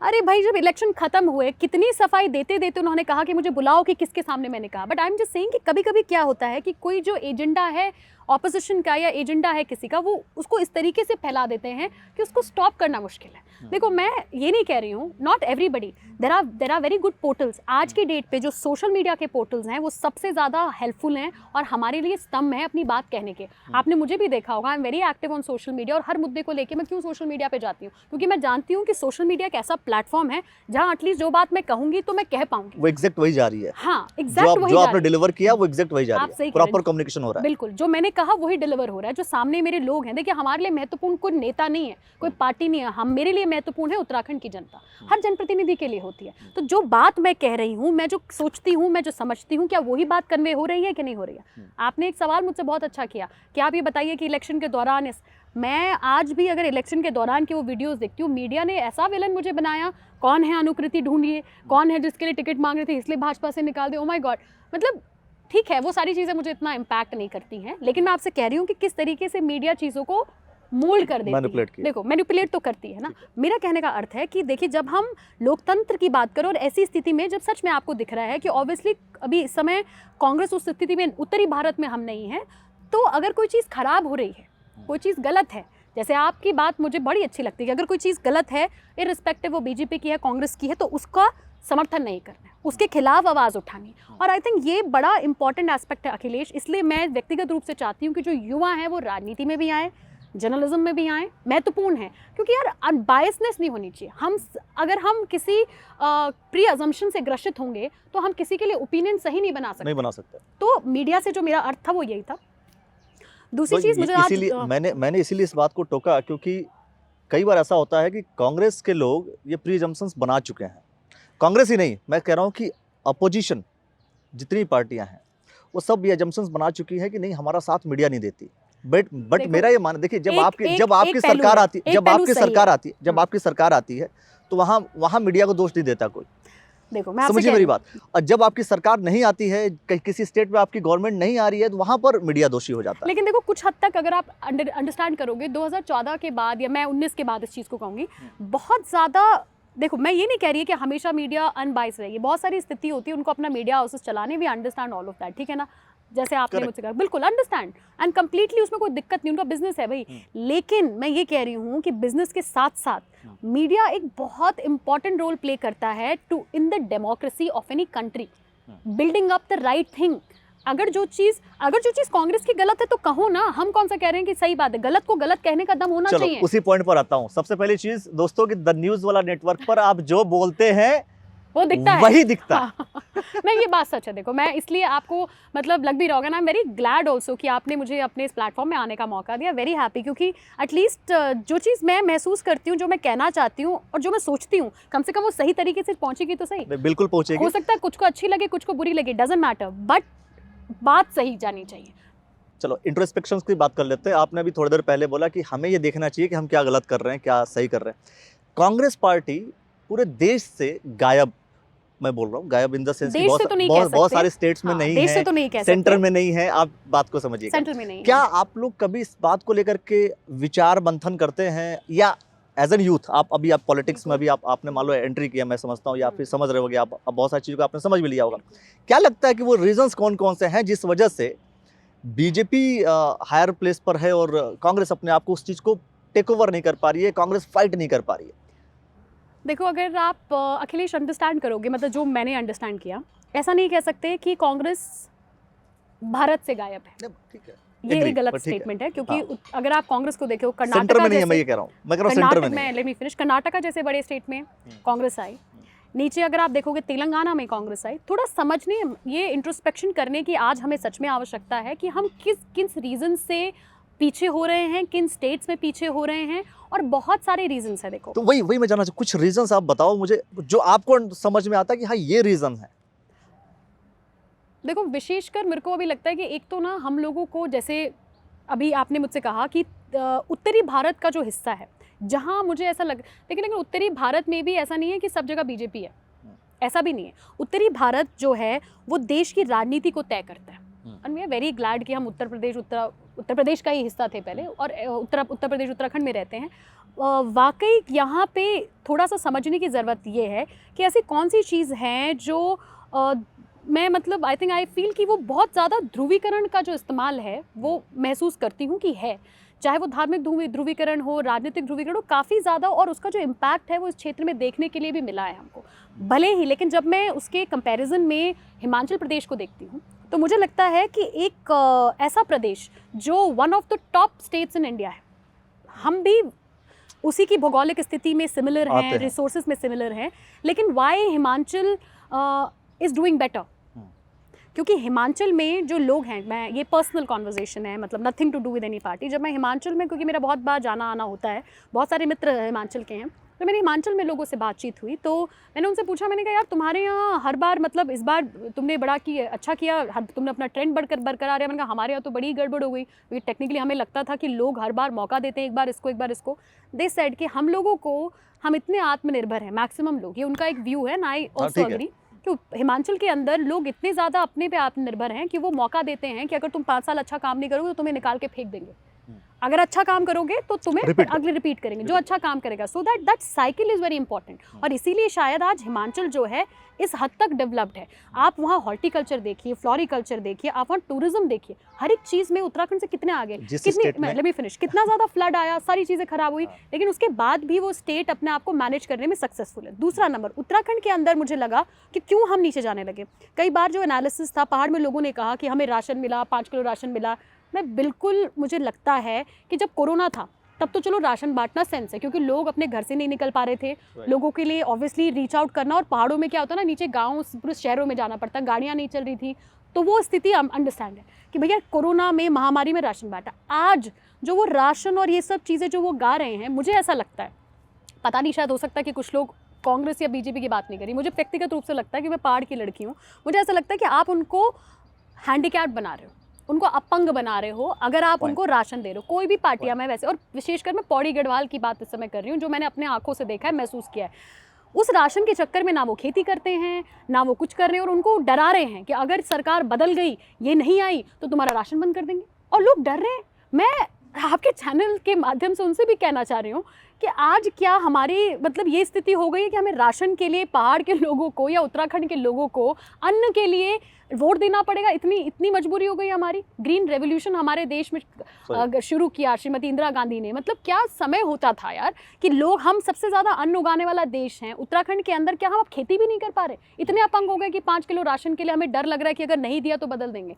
तो ये इसने भी कहीं ना कहीं एक इम्पैक्ट बना है। मैं हिमाचल से इसलिए कंपेयर कर रही हूँ कि हिमाचल के अंदर अगर आप देखोगे तो मैक्सिमम जो इकॉनमी है वो आपकी वहाँ के लोकल फॉर वोकल जो प्रोजेक्ट है, लोकल वेंडर्स हैं, हॉर्टिकल्चर में हैं। जैसे आप सेब देख लो या वहाँ के फ्रूट्स देख लो, मैं बड़ी इंप्रेस हुई वहाँ का हॉर्टिकल्चर देख के, अमेजिंग फ्यूजन फ्रूट्स वो बनाते हैं, अमेजिंग। वहाँ का टूरिज्म देख लो आप, हर एक चीज़ में हिमाचल ने अपने आप को ग्रो किया है। मैं ये नहीं कह रही कि हम हिमाचल से कम हैं या वो हो सकते हैं, बट एक माइंडसेट जो मैंने आपको बताया, ये एक फ़र्क हमको मुझे इलेक्शन में देखने के लिए मिला। मतलब एक रीज़न जब लोगों ने कहा, एक रीज़न आपने बताया कि फ्री बाइज, उनको जो राशन मिल रहा है, तो ये कॉन्सेप्ट केजरीवाल भी जो कर रहे थे वो गलत कर रहे थे। फ्री में चीजें डिलीवर कर देना, वो उन्होंने केजरीवाल ने कहा, मैं केजरीवाल की कोई फैन नहीं हूँ, ना मैं उनकी सपोर्टर हूँ, nothing like that, but I really appreciate कि he was an IAS, he was a very good officer. उसके बाद उन्होंने अपनी समाज सेवा करनी चाहिए, विच इज़ अ गुड। देखो पढ़े लिखे लोग, अच्छे एजुकेटेड लोग जब राजनीति में आएंगे तो अच्छी पॉलिसीज़ बनाएंगे, ये मैं उम्मीद रखती हूँ। जब उन्होंने कहा कि दिल्ली में हम बिजली सस्ती करेंगे ना, तो ये एक अंडरस्टैंड करने वाली बात है, लेकिन किसके लिए सस्ती करेंगे? जुमला अलग होता है, रियलिटी अलग होती है। सस्ती करेंगे, एक यूनिट तक सस्ती करता है आदमी, 200 यूनिट तक भाई हम फ्री कर देंगे, उसके ऊपर जो इंडस्ट्रियल है और ये सारी चीज़ें, वो तो उनका तो जो रेट है वो डिफरेंट रहता है। तो वो जो 200 यूनिट की बात है वो किसके लिए? जिसके घर में एक पंखा है, एक लाइट है, उस आदमी के लिए, और ठीक भी है। चलो तुमने कहा मोहल्ला क्लिनिक खोलेंगे, वेरी गुड आइडिया, मतलब वो सारी चीज़ें ठीक है, मैं ये नहीं कह रही। फ्री में राशन देने से क्या नुकसान हो रहा है ये अंडरस्टैंड करना और उसको अपना राजनीतिक एजेंडा बनाना, ये गलत है। आपने राशन राशन राशन करके खेती बंद कर दी। पहाड़ों के अंदर आप देखो आज कोई खेती नहीं कर रहा। पौड़ी गढ़वाल में 4-5 विधानसभाएं देख लो, पौड़ी, चौपट्टा खाल, यमकेश्वर, लैंसडाउन, देखोगे क्या बंजर हालत है, कोई खेती नहीं कर रहा, खेती बंद पहाड़ के अंदर। ये पूरी तरीके से सोचने वाला विषय है दोस्तों, बहुत सोचने वाला विषय है कि आखिर फ्री में अगर आपको राशन मिलता रहेगा और आप खेती नहीं करेंगे तो खेतों की हालत क्या होगी और आगे चल करके आपका भविष्य क्या होगा। बिल्कुल। और देखिए मैं भी डरा नहीं रहा हूँ, ये बाकी सब चीजें आप सोचते रहिएगा। और इसमें कहना चाहती हूँ, देखो मुझे बुरा इस बात का लगता है कि देखो चाहे वो कोई भी पार्टी हो, हमारी मांग क्या होनी चाहिए? राशन नहीं भाई। उत्तराखंड आंदोलन करके उत्तराखंड बनाने वाले लोग हैं, पौड़ी के लोग या हम लोग या उत्तराखंडी जो हैं, उन्होंने, अगर आप सोचो, हमारी मांग होनी चाहिए कि क्या मेरे बेटे को रोजगार मिलेगा अगर सरकार आएगी नहीं आएगी, ये सवाल होना चाहिए नंबर 1। क्या हमारा जो ये गांव है इसको हम कैसे आबाद कर सकते हैं, क्या हमारे लिए पॉलिसीज़ होंगी, मेरी बेटी के लिए क्या शिक्षा की पॉलिसीज़ होंगी। आई थिंक ये सारी चीज़ें सवाल होनी चाहिए। ये सवाल होना कि क्या हमें राशन मिलेगा नहीं मिलेगा अपने आप में एक अपंगता दिखाता है। ठीक है, आपने थोड़ी देर पहले बोला कि पोलराइजेशन की बात की, ध्रुवीकरण हो जाता है, युवाओं का भी होता है, धर्म के नाम पर भी होता है, अलग अलग चीज़ें बताई आपने। युवाओं का भी ध्रुवीकरण क्या बीजेपी कर रही है, और कर रही है तो क्या दिखा के कर रही है? देखो मैं आपसे ये बात कहूँगी, युवाओं के लिए, विशेषकर युवाओं के लिए जो आज मुझे लगता है राजनीतिक चेतना होना बहुत महत्वपूर्ण है भारत के अंदर। राजनीतिक चेतना से मेरा अर्थ है कि हमारे यहाँ लोग पढ़ते नहीं हैं, दे डोंट स्टडी, रिसर्च नहीं करते, सब रील बना रहे हैं ना। रील बनाना कोई बुराई नहीं, ओके, मतलब मुझे ऐसा लगता है रील बनाने कोई बुराई नहीं, रील बनाने में दिक्कत नहीं है, वो रील देख रहे हैं। मतलब मेरा ये मानना है कि भाई रील देखो, जो करना करो, अच्छी इन्फॉर्मेशन आ रही है उसको देखो प्लीज, है ना, और रिसर्च करो, पढ़ो, रिसर्च करो, पढ़ाई करो, किताबें भी पढ़ो। मतलब मुझे ऐसा लगता है कि हमारे में, मतलब मैं अपने आप को भी इंक्लूड करती हूँ, बट मैं पढ़ती हूँ, लाइक यू नो, मतलब पिताजी भी मुझसे बहुत बार कहते हैं कि ये किताब पढ़ो, ये पढ़ो, and he has been very strict in that manner, मेरी मदर भी। तो मैं किताबों पढ़ने का शौक मुझे है, मैं पढ़ती हूँ, मैं कोशिश करती हूँ कि मैं अंडरस्टैंड करूँ। वैसे ही मैं सबसे कह रही हूँ कि मतलब थोड़े फैक्ट्स थोड़े तो पढ़ने चाहिए, कोई दिक्कत तो नहीं है, ओपिनियन बनाना तो चाहिए। जो यूथ है वो किताबें नहीं पढ़ रहा है, फैक्ट्स नहीं देख रहा है, और वो बातों में आ रहा है और आकर के अपने आप को चेंज कर ले रहा है। नहीं, मैं ये नहीं कह रही कि वोट्स सारे भी बदल दे रहा है। मैं ये नहीं, देखो सारे नहीं, मतलब मैक्सिमम। एक बात तो ये अज्यूम करना अखिलेश अपने आप में कि जो यूथ है वो हमारे ये बीजेपी के साथ है सारा, ये अजम्पशन गलत है सारा। यही अजम्पशंस तो कांग्रेस पार्टी बना चुकी है। नहीं, मतलब कई बार मैंने नहीं बनाया। मुझे नहीं लगता कि यूथ जो है सारा, मतलब सारा का सारा यूथ जो है वो हमारे साथ नहीं। क्यों नहीं है यूथ आज के डेट पे? अगर आप, चलो लेट्स टॉक अबाउट उत्तराखंड, ठीक है, अगर मैं उत्तराखंड प्रदेश की सिर्फ बात करूँ, मैं तो बहुत सारे युवा भाइयों से मिलती हूँ। नंबर 1, ये लोग लेकर आए अग्निवीर योजना। मैं लैंसडाउन से आती हूँ, गढ़वाल राइफल्स रेजिमेंटल सेंटर की बेटी हूँ, और वहाँ से अंडरस्टैंड करती हूँ कि जब हम लैंसडाउन में रहते थे, इतने लड़के हमारे यहाँ हज़ारों की संख्या में एक रात पहले आ जाते थे भर्ती होने के लिए, और बहुत संख्या में भर्ती होती थी, ठीक है। अग्निवीर योजना ने उनके उस सपने को किल किया है। अब आप कहोगे कि तभी भी लेकिन जा तो रहे हैं, मजबूरी है, क्या करेंगे, जहाँ नौकरी मिलेगी वहाँ जाएंगे। लेकिन अंडरस्टैंड करो यार, जब कोई सीमा पर, मैं इस चीज़ को कहना चाहती हूँ, जब कोई सीमा पर खड़े होकर गोली खाता था कोई जवान, तो इसलिए खाता था कि उसे लगता था कि मेरी रक्षा करने वाला, मेरे परिवार को देखने वाला मेरा देश है। अगर मुझे कुछ हो भी गया तो मेरी पत्नी को, मेरे बच्चों को, मेरे माँ बाप को देखने वाला देश है, और वो सब दिल टेक केयर। भाई वीर नारियाँ होती थी, मतलब उनका अपना एक सम्मान है वीर नारियों का, उनके बच्चों के लिए हॉस्टल्स हैं, बहुत सारी चीज़ें हैं। एक्स सर्विसमैन के लिए क्या सुविधाएं नहीं थी, उनकी पेंशन से लेकर रेन्यूमरेशन से लेकर कैंटीन सुविधाओं से लेकर एवरीथिंग। आज की डेट पे आपने वो सारी चीज़ें ख़त्म कर दी। अब जो लड़का सीमा पे खड़ा होगा, क्या वो गोली खा लेगा? हो सकता है कुछ लोग खा लें, कुछ के जज्बे बड़े हैं, लेकिन मैक्सिमम तुम एक युवा हो, मतलब मुझे भी अगर आप और मैं एक दूसरे को कनेक्ट करके देखें तो एक मोटिवेशन होना चाहिए ना। What is the source of motivation? क्या एक व्यक्ति, आपने कहीं ना कहीं इस स्कीम से सीमाओं को कमज़ोर करने का काम किया है, उस आर्मी को, उसके हौसले को कमज़ोर करने का काम किया ना। रियली थिंक कि बहुत इम्पैक्ट करता है ये उत्तराखंड, एक सैन्य प्रदेश है, यहाँ कितने लोगों ने, एक बार बीजेपी के बहुत बड़े लीडर आए और उन्होंने कहा कि उत्तराखंड का पानी और उत्तराखंड की जवानी उत्तराखंड के काम नहीं आती। मैं उनसे कहना चाहती हूँ आज आपके चैनल के माध्यम से कि उत्तराखंड की जवानी इसलिए उत्तराखंड के काम नहीं आती थी क्योंकि उत्तराखंड की जवानी देश के काम आती है। उत्तराखंड की जवानी उन सीमाओं पे अपना बलिदान देती है, सर्वोच्च बलिदान देती है, इसलिए वो अपने घर में नहीं रहती थी। आज आपने वो अधिकार भी उनसे छीन लिए। आज वो बेटा जो गांव में जब खाकी वर्दी पहन कर आता था, ग्रीन वर्दी, ऑलिव ग्रीन वर्दी पहनकर, फौज की वर्दी पहन के आता था, क्या गौरव होता था, क्या सम्मान होता था उस व्यक्ति का। आज के डेट पे आपने उन बच्चों का, उन युवाओं का फौजी बनने का सपना छीन लिया। तो ये आज कैसे आप कह सकते हो कि युवा बीजेपी के साथ है? दूसरी चीज़, आज उत्तराखंड के अंदर UKSSC, UKPSC का मामला हमने देखा, किस तरीके से इन्होंने यार सड़क पे लड़कों को लाठी चार्ज करके बेरहमी से मारा। अरे कौन है वो लड़के? टेररिस्ट हैं? तुम तो कल कह दो, किसी का बयान आया था, कह रहे माओवादी हैं, ये हैं, वो। ये किस तरीके की बातें आज उनके लिए? उत्तराखंड के बच्चे हैं, जौनसार बाबर के बच्चे थे, पौड़ी के, टिहरी के, हरिद्वार के, रुड़की के, वो बच्चे हैं, वो बच्चे हैं जो संघर्ष कर रहे हैं। क्या मांग रहे थे कि भाई एक ऐसी प्रक्रिया बनाओ, साफ सुथरी प्रक्रिया बनाओ, जिससे अगर हम PCS बनना चाहते हैं, IAS बनना चाहते हैं, अनबायस्ड प्रक्रिया। तो इसीलिए धामी सरकार ने नकल विरोधी कानून बनाया। अब मैं आपको बताती हूँ, नकल विरोधी कानून में सबसे पहले कार्रवाई किस पे हुई? उस युवा पे जिसने कंप्लेन करी। क्या नकल विरोधी कानून? नकल विरोधी कानून पे कार्रवाई सबसे पहले होती है उस युवा पे जो कहता है कि मुझे लगा कि पेपर की सील टूटी हुई थी। कैसा कानून है ये? अगर कंप्लेन करने वाले पे ही कार्रवाई होगी तो कल तो लोग कंप्लेन करने से डरेंगे, तो फिर वो बात बराबर नहीं होगी। जब लोग कंप्लेन ही नहीं करेंगे, हाउ वुड यू नो? और अगर कंप्लेन करोगे तुम पे ये धाराएं लग जाएंगी। आई थिंक ये अपने आप में उत्तराखंड के अंदर आपने युवाओं को दबाने की, उनकी आवाज़ को दबाने की कोशिश की, तो क्यों फिर आज वो बॉबी पवार जो लड़का है, जो ये बेरोजगार संघ के बच्चे क्यों बैठे हैं धरने पे? अगर सब चीज़ें अच्छी हैं तो क्यों बैठे हैं वो बच्चे? आज भी लगातार वो आए दिन मैं देखती रहती हूँ, कभी कोई खुलासा हो रहा है ना। तो कैसे उत्तराखंड के लोग, उत्तराखंड के युवा आज बीजेपी पे भरोसा करेंगे? तीसरी चीज़, अंकिता भंडारी हत्याकांड हमारे प्रदेश में हो जाता है। कौन थी अंकिता भंडारी? एक युवा लड़की थी। देखो मैं दो एंगल से देखती हूँ, एक तो महिला वाला एंगल, ठीक है, आप एक महिला की अस्मिता की बात करते हो। दूसरी चीज़, एक युवा लड़की जो अपने आप को आत्मनिर्भर बनाना चाहती थी, अपने आप को स्थापित करना चाहती थी, अपने लिए नौकरी तलाश रही थी, नौकरी कर रही थी। उस लड़की के साथ, उस बेटी के सपनों के साथ इतना बड़ा अत्याचार हो जाता है। बीजेपी सरकार ने कहा कि हम फास्ट ट्रैक कोर्ट करेंगे, बहुत जल्द इसका वो आएगा। कितने साल हो गए, आज तक कोई डिसीजन आया? उसके माँ बाप, मुझे दुर्भाग्य लगता है उत्तराखंड का, उसके माताजी और पिताजी पौड़ी में लगातार धरने देते रहे बेचारे, कभी ऋषिकेश, कभी यहाँ वहाँ भटक रहे हैं। मेरी तो निरंतर उनसे बातचीत भी होती रहती है, लगातार संघर्ष कर रहे हैं कि हमारी बिटिया को न्याय मिले। आप सोचो आज कैसे उत्तराखंड का युवा इनके साथ खड़ा होगा।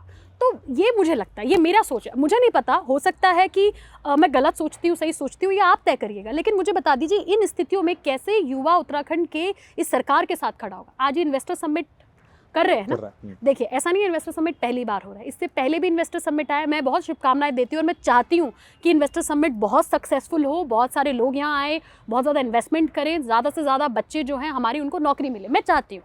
लेकिन मैं देखना भी चाहती हूँ कि कहीं ऐसा ही ना हो जैसे आज से 2019-2020 में त्रिवेंद्र रावत जी की सरकार में इन्वेस्टर समिट हुआ और उस दिन से आज तक आप बता दो एक इन्वेस्टर उत्तराखंड आया हो। क्योंकि इस सारे प्रोसेस में आपने देखा कितनी सजावटें हो रही हैं, बहुत सारा फंड जो है उत्तराखंड का जो पैसा है, और सरकार का पैसा नहीं है, लोगों का पैसा है जो खर्च होता है। तो हम भी उम्मीद करते हैं, देखो मैं तो बिल्कुल एक पॉजिटिव माइंडसेट से, क्योंकि मैं नेगेटिव पॉलिटिक्स नहीं करती and I don't believe in that. मैं चाहती हूँ कि अगर आपने एक अच्छी योजना बनाई है, अच्छी सोच के साथ करी, तो ज़्यादा से ज़्यादा इन्वेस्टर्स आए।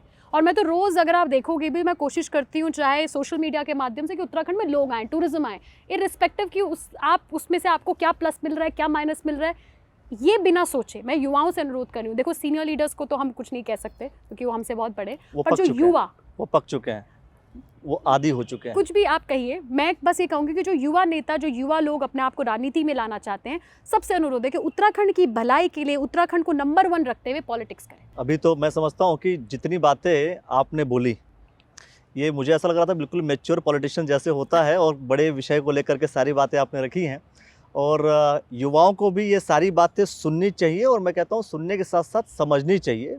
जो भी बातें इन्होंने कही हैं उसको आप फैक्ट्स की तरह से आप चेक भी करो। जैसे थोड़ी देर पहले ये बोल रही थी कि युवा अक्सर चेक नहीं करता, फैक्ट चेक नहीं करता, इन्फॉर्मेशन सिर्फ सुना और सुनने के बाद उस पर मंथन नहीं करता। मैं चाहता हूँ उस पर मंथन भी कीजिए, और इनका ही नहीं, कोई भी पॉलिटिकल व्यक्ति कोई बात कहता है तो हर किसी के बात का आप मंथन जरूर करो कि वो सही है या गलत है, और अगर वो बातें सही लग रही हैं, चीज़ें सही लग रही हैं, तो आप उसका सपोर्ट भी कर सकते हो। अंत में एक क्वेश्चन, चूँकि ये सारी चीज़ें जो आपने कही कि ये ख़राब है, ये ख़राब है, ये बेहतर हो सकता है, सारी चीज़ें, वो चीज़ें बेहतर तब होंगी जब आप उस पोजीशन पे आओगे जब आप ठीक कर सकते हो। बिल्कुल राइट। अब बात ये है कि कांग्रेस पार्टी पोजीशन में आए और युवाओं को आप भी कैप्चर कर सकें, बस सीधी कैप्चर वर्ड यूज़ कर रहा हूँ, या उनको आप समझा सकें, उनको इन्फ्लुएंस कर सकें, ऐसी कोई रणनीति आपने कभी अपने पार्टी फोरम पे या आपने अपने किसी सीनियर लीडर को दिया है कि हाँ मेरे पास ये एक आइडिया है, इस आइडिया से हम चीज़ें कन्वर्ट कर सकते हैं? क्योंकि एक और मैं स्टेटमेंट ऐड कर रहा हूँ, प्रशांत किशोर जी का एक स्टेटमेंट है जो उन्होंने कहा कि हिंदुत्व से बड़ी विचारधारा कांग्रेस को लेकर के आनी पड़ेगी, या हिंदुत्व से बड़ी विचारधारा लेकर आओगे तभी कोई और सत्ता में आएगा। तो दोनों चीजों के मर्जर के साथ मैं आपका स्टेटमेंट चाहता हूँ। उनका स्टेटमेंट तो नहीं सुना मैंने, वो आपने कोट किया, I am not listen to him, but हाँ डेफिनेटली मैंने बताया है अपने सीनियर लीडर्स को कि मैं ऐसा सोचती हूँ और इन चीज़ों को लेकर हमें उतरना चाहिए। कई बार जब डिस्कशंस होते हैं तो उन फोरम्स पे भी मैंने अपनी बात रखी, हमेशा रखती हूँ। देखो अपनी बात रखने में मैं आई थिंक कहीं पीछे नहीं रहती, क्योंकि मुझे लगता है कि ज़रूरी हो सकता है, सही है गलत है फ़र्क नहीं है, लेकिन अपनी बात कहना ज़रूरी है। ये मैं इसलिए कह रही हूँ कि अगर अपनी बात ही नहीं रखोगे आप तो उसको कैसे पता चलेगा, मतलब आपको भी कैसे पता चलेगा कि आप सही हो कि गलत हो। देखो आज महत्वपूर्ण है कि देखो मैं ज़्यादातर युवाओं की बात इसलिए करती हूँ क्योंकि मुझे लगता है कि कल का भारत कैसा होगा ये तय करने वाले युवा हैं। मैं आपसे एक और बात आज कहना चाहती हूँ आपके फोरम में, जब हमारे बड़े बड़े लीडर्स हैं जो उत्तराखंड आंदोलन की बात करते हैं, दुहाई देते हैं, सही भी है भाई, उन्होंने बहुत संघर्ष भी किया है और उत्तराखंड को बनाया है, बहुत सच बात है, लोगों ने गोलियां खाई हैं, जेल में रहे हैं, बहुत अच्छी बात है। मैं अपने युवा साथियों से, मैं जहाँ जाती हूँ मैं अपने युवा साथियों से ज़रूर कहती हूँ, मैंने कहा देखिए उत्तराखंड आंदोलन में हमारा कोई बहुत प्रत्यक्ष योगदान तो नहीं रहा, जितने युवा जो मेरे साथ के मेरे एज ग्रुप के, हमारा कोई योगदान नहीं रहा एज सच, कोई प्रत्यक्ष योगदान नहीं रहा, लेकिन आज ये कल का उत्तराखंड था। अब कल का उत्तराखंड, आने वाला उत्तराखंड कैसा होगा, इसमें हमारा योगदान होना महत्वपूर्ण है। आप डिसाइड कर सकते हैं इसमें क्या उत्तराखंड को आप देखना चाहते हैं। आज बहुत लोग मुझे मिलते कहते हैं दीदी 22 साल हो गए, 23 साल हो गए, उत्तराखंड खराब है, ये मैं कोई बात नहीं भाई, उसमें हमारा कोई कंट्रीब्यूशन नहीं था। आप जो समझा रही हैं वो युवाओं को समझा रही हैं। मेरा क्वेश्चन क्या है, मेरा क्वेश्चन है कि भाई पॉलिटिकल फोरम पे मैं आ रही हूँ, आपकी बात प्रॉब्लम समझी। क्या है, हम डायरेक्ट युवाओं को तो मैसेज दे रहे हैं, हम युवाओं को समझाने की कोशिश तो कर रहे हैं, बट क्या है कि पार्टी आपकी उस लाइन से हटना नहीं चाह रही है जिस लाइन से लोग शायद कनेक्ट नहीं होना चाहते। देखो ऐसा नहीं है, मैं आपको एक बात बताती मैं वही जानना चाह रहा हूँ कि मैं एज एन यूथ मतलब वो चीज़ आप कैसे एड ऑन कर रही है कि हाँ ये काम हम करेंगे, तो मुझे लगता है कि शायद युवा, क्योंकि देखो मेरा ये मानना है कि अगर युवा आता है तो झंडा डंडा लेकर के तो चलेगा ही, बिल्कुल वो पार्टी की बात करेगा, वो बिल्कुल। योजनाओं की बात करेगा, वो बिल्कुल। वो भविष्य में जो चीज़ आप पेश करने वाले हो शायद उसको सही तरीके से पेश भी कर पाएगा। बिल्कुल। तो शायद वोटर्स जो है आपके पास है, क्योंकि पॉलिटिक्स जो है फाइनल क्या है, वोटर्स के ऊपर है, बिल्कुल ठीक डेमोक्रेटिक बात है। सिस्टम है, वोट उसी बेसिस पर होना है। तो वो मैसेज आप कोई है, कोई थॉट है, कोई आइडिया है जो पार्टी एक्सेप्ट करे, या पार्टी एक्सेप्ट कर ले तो पूरा धमाल हो बट जाए। अगर आइडिया होगा भी तो मैं यहाँ पे अभी तो नहीं नहीं बता रही हूँ। अगर आइडिया, क्योंकि है बहुत सारे आइडियाज जो मैंने शेयर करे हैं, बट आई थिंक यहाँ पे बताना बहुत सही प्लेटफॉर्म नहीं रहेगा। बट मैं ये क्लू नहीं मिलेगा भाई आप लोग को। नहीं, बट ये सही इसलिए नहीं रहेगा। अच्छा बीजेपी वाले फिर उसका काउंटर ढूंढ लेंगे। अब ढूंढ लेंगे नहीं ढूंढ लेंगे मुझे नहीं पता, लेकिन मैं कह रही हूँ कि यहाँ पे it not be right idea. लेकिन मैं आपसे जो कह रही हूँ, आपकी बात से मैं सहमत हूँ कि जो युवा है वो राजनीति भी बदलता है, आने वाला कल होगा। बिल्कुल सही कह रहे हो कि जहाँ युवा होगा, उत्तराखंड के युवा, देखो विशेषकर मैं उत्तराखंड की बात करूँ, उत्तराखंड का युवा ही तय करता है किसकी सरकार होगी। इस बार भले ही मैं आपसे इस बात को कहने में कोई डिनाई नहीं है कि 2022 का हम इलेक्शन हारे, बहुत एनालिसिस करा और हो सकता है कि शायद जो हमारी बात थी हम नहीं पहुंचा पाए। इसमें मैं अपने आप को सबसे कम गुनहगार इसलिए मानूंगी। एक रीजन मैं भी फिनिश करती हूँ क्योंकि इसलिए कम मानूंगी क्योंकि मुझे अपनी बात कहने के लिए मात्र 7 दिन मिले, 7 डेज मुझे मिले इलेक्शन फाइट करने के लिए। वो मैं सोचती हूँ बहुत शॉर्ट पीरियड ऑफ टाइम था। एक पॉलिटिकल सिनेरियोज इतने नेगेटिव थे, अचानक आना जाना, बहुत सारी चीजें, बहुत ज्यादा विलेन बनाने वाला, समझ में भी नहीं आया होगा कि क्या हुआ। हाँ, बहुत सारी चीजें ऐसी थी कि मुझे ऐसा लगता है कि मैंने अपने पोटेंशियल को ओवर यूटिलाइज नहीं कर पाई, यूटिलाइज ही नहीं कर पाई। मुझे ऐसा लगा कि मैं अपने पोटेंशियल को इस्तेमाल नहीं कर पाई, मैं लोगों को पहुंच ही नहीं पाई। क्योंकि मैंने चुनाव जिस विधानसभा क्षेत्र में लड़ा, आप जानते हैं लैंसडाउन आज उत्तराखंड की one of the most toughest trains में एक विधानसभा है, पहाड़ी विधानसभा है, मैं पहुंच ही नहीं पाई। 7 दिन के अंदर आपको नामांकन करना है, 7 दिन से 2 दिन पहले आपके वो बंद हो जाता है इलेक्शन। क्या करोगे आप 5 से 6 दिन के चुनाव में? तो वो मुझे लगता है कि एक मौका जो है वो मुझे ढंग से नहीं मिला, कि शायद अगर अच्छे से मिलता, मैं तैयारी करती 1-2 साल या 1 साल, या मैं अपना एजेंडा बना के उन्हें बता पाती कि मैं क्या चाहती हूँ, अनुकृति क्या चाहती है अपने लोगों के लिए, अपने उत्तराखंड के लिए वो क्या सोचती है। अनुकृति कौन है ये भी नहीं बता पाए आप। एग्जैक्टली, आप सही कह रहे हो, सही से नहीं बता पाई। चलो अब एक और चीज मैं एड ऑन कर रहा था, सिर्फ एड ऑन कर रहा था। एड ऑन ये कर रहा था कि जब मैं कहीं बात कर रहा था ग्राउंड पर, चूंकि मैं जाता रहता हूँ, तो उन्होंने, बच्चों ने, लड़कों ने जो ये कहा कि कांग्रेस तो आपस में ही लड़के अपना नुकसान कर रही है ना? तो आपको लगता है कि क्या वास्तविकता है ऐसा कि कांग्रेस के जो बड़े लीडर्स हैं वो आपस में लड़ते हैं, जिससे कांग्रेस पार्टी सत्ता में आने से कहीं दूर हो जाती है? देखो यार, मैं आपको क्या बताऊं, ये ऐसी कोई पार्टी नहीं है जिसमें आपस में नेता नहीं लड़ते, अंतर्विद्रोह ना हो, ऐसा कोई पार्टी नहीं है। लेकिन ऐसी कोई पार्टी नहीं है। मैं घर की बात अगर घर में रहे तो बेहतर है ना। ये आप सही कह रहे हैं, ये बिल्कुल आप सही कह रहे हैं, मैं आपसे सहमत हूँ और आपके चैनल के माध्यम से अनुरोध भी कर रही हूँ कि ऑफ कोर्स जो चीज़ें अगर इंटरनल मैटर्स हैं तो इंटरनल सॉर्ट करनी चाहिए, पार्टी फोरम पे सॉर्ट करने चाहिए, आला कमान में सॉर्ट करने चाहिए। हाँ, वो फेसबुक पे नहीं आने चाहिए, ये बात बिल्कुल सही है, सोशल मीडिया में नहीं आने चाहिए, बिल्कुल सही है, क्योंकि उनका नुकसान जो है वो हमारे जैसे कार्यकर्ताओं को भी होता है। बिल्कुल सच बात है, मैं आपकी बात से सहमत हूँ। लेकिन ऐसा नहीं है कि सिर्फ कांग्रेस में अंतर्कल है, भाजपा में नहीं है क्या, बीजेपी में नहीं है क्या, कौन से दल में नहीं होते, सब दल में होते हैं। मैंने कहा देखिए, अंतर्विद्रोह होना, अंतर्कलह होना स्वाभाविक प्रक्रिया है, जाहिर सी बात है। कोई राजनीति में आ रहा है तो उसको सत्ता, कुर्सी चाहिए, और कुर्सी अपने से ठीक एक स्टेप ऊपर वाला चाहिए। करेक्ट है मेरी बात? विधायक है तो मंत्री बनेगा, मंत्री है तो उसको सीएम भी बनना है, सारा कुछ है प्रक्रिया। बट वो उन प्रक्रियाओं के बीच घर के झगड़े बाहर तो ना आए। अब बात यह है कि बाकी पार्टियों के आते हो नहीं आते हो, पर कांग्रेस पार्टी का तो बिल्कुल सड़क पे दिखता है। शायद यही एक रीजन था कि आपका 7 दिन, आपको जो टाइम मिला, 7 दिन का टाइम मिला। आप इस चीज को बिलीव करोगे नहीं करोगे? देखो वैसे मैं आपको बात बताऊं, इस लड़ाई की वजह थी कि आपको टाइम मात्र 7 दिन का मिला। वैसे मैं अनुकृति जी अपनी बात जो है अपने विधानसभा तक नहीं पहुंचा पाई। चलो जो हुआ, मैं आई थिंक इस पे बहुत डिस्कशन बट ये रीजन होता है नहीं होता है कि कांग्रेस, देखो एक तो डेमोक्रेटिक पार्टी इसलिए भी है, कुछ चीजें ऐसी हैं हमारे यहाँ कल्चर है। कांग्रेस डेमोक्रेटिक पार्टी है, पहले आप ये बताओ। मतलब मेरे कांग्रेस डेमोक्रेटिक पार्टी है। देखो, कांग्रेस एक ऐसी पार्टी है, कांग्रेस एक ऐसी पार्टी है जिसके अंदर आपको कुछ भी कहने का और आपको पूरी राइट है, आपको पूरी फ्रीडम है कि आप अपनी बात। राष्ट्रीय अध्यक्ष कितने वर्षों बाद बदला आप लोगों ने? तो बदला अच्छा तो कितने वर्षों बाद बदला? पहले भी कितने वर्षों बाद? बुराई क्या थी पहले वालों में? कितने वर्षों बाद? देखो एक बात सोचो आप, ऐसा नहीं है कि हमें वो राष्ट्रीय डेमोक्रेटिक सिस्टम क्या है?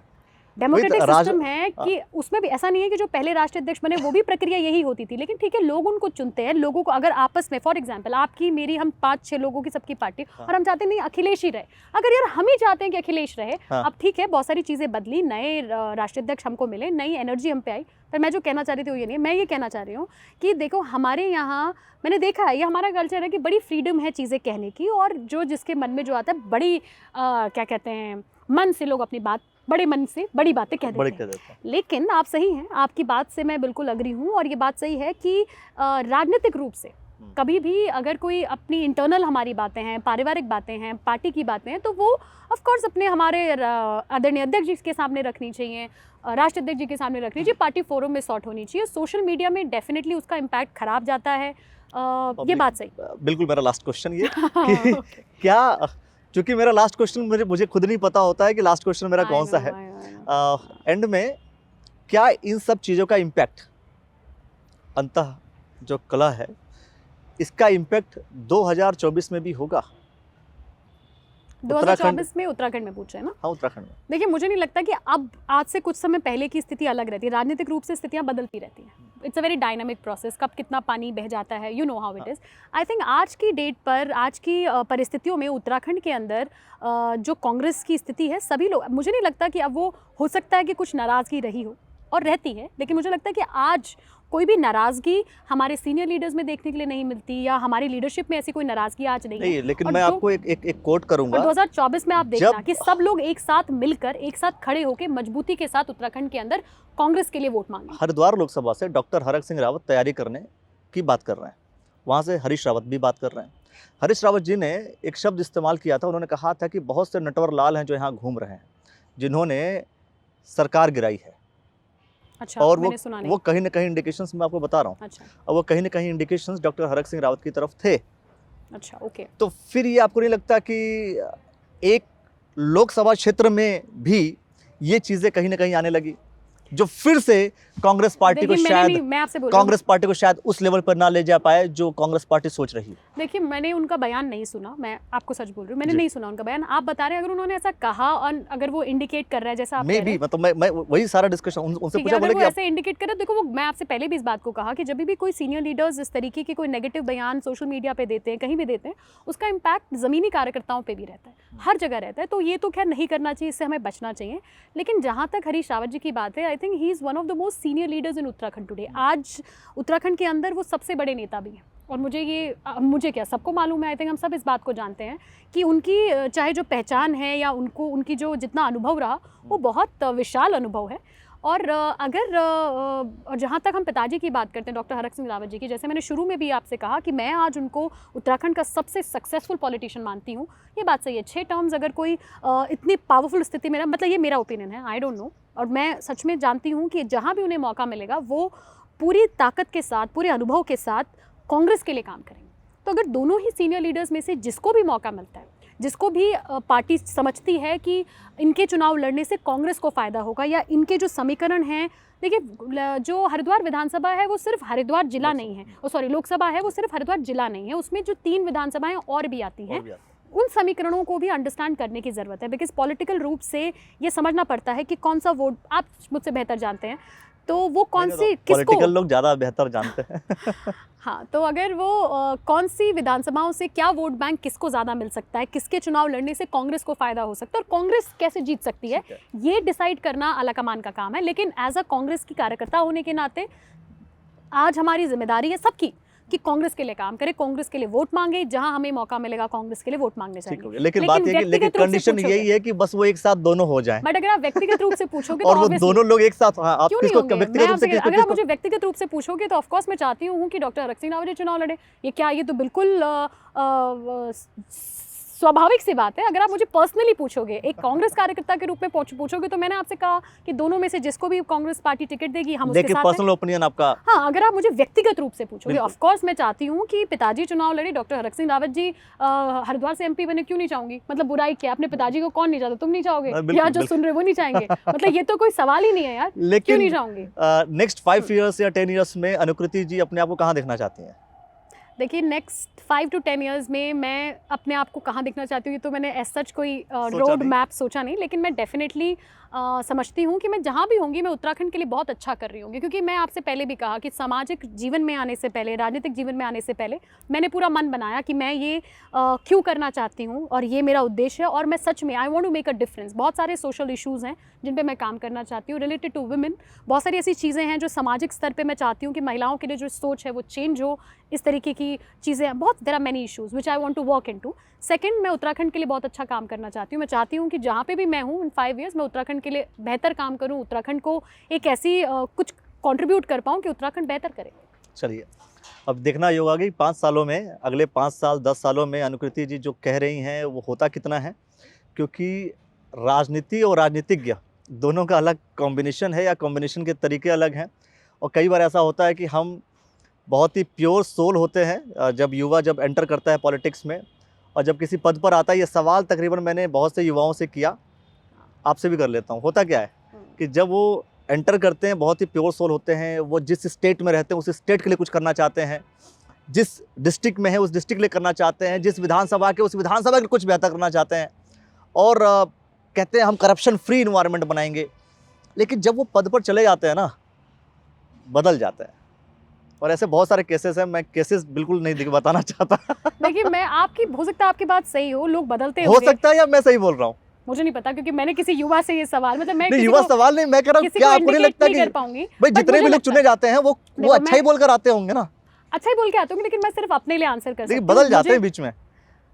देखो ये तो एक ह्यूमन नेचर है, देखो हर आदमी अलग अलग है, एवरीबडी इज डिफरेंट। मैं ये नहीं कह सकती कि जो मेरा नेचर है वो अखिलेश का भी, जो अखिलेश करेगा वो अनुकृति करेगी इज नॉट इम्पॉर्टेंट, जो अनुकृति करेगी वो अखिलेश करेगा is not same. And but मुझे लगता है कि आई वुड ट्राई क्या, I want to be like that. और अगर देखो फ्यूचर में क्या होगा वो तो किसी को नहीं पता, लेकिन एक आपकी भावना सही होनी चाहिए, आपका इंटेंशन सही होना चाहिए। अगर आपका इंटेंशन है कि आप उत्तराखंड के लिए काम करना चाहते हो, बेहतरी के लिए काम करना चाहते हो, युवाओं के लिए काम करना चाहते हो, महिलाओं के लिए काम करना चाहते हो, want to do good for the state, आपका इंटेंशन अच्छा रहना चाहिए, वो नहीं बदलना चाहिए। वो बीच में पता नहीं क्यों बदल जाते हैं, यही तो मैं समझ नहीं पाता। और इसको समझने के लिए बाकी ग्राउंड पर भी जाएंगे, लोगों से भी हम डिस्कशन जरूर करेंगे। दोस्तों, अनुकृति जी ने जो बातें बताई हैं, उन बातों को सुन करके क्या आपको लगता है, क्या सही कह रही हैं, क्या ये गलत कह रही हैं, और क्या कुछ लगता है कि इनको नेक्स्ट 5 इयर्स में जाना कहाँ चाहिए आपके पर्सपेक्टिव से, वो भी आप कमेंट सेक्शन में अपनी प्रतिक्रिया अवश्य दे दीजिए।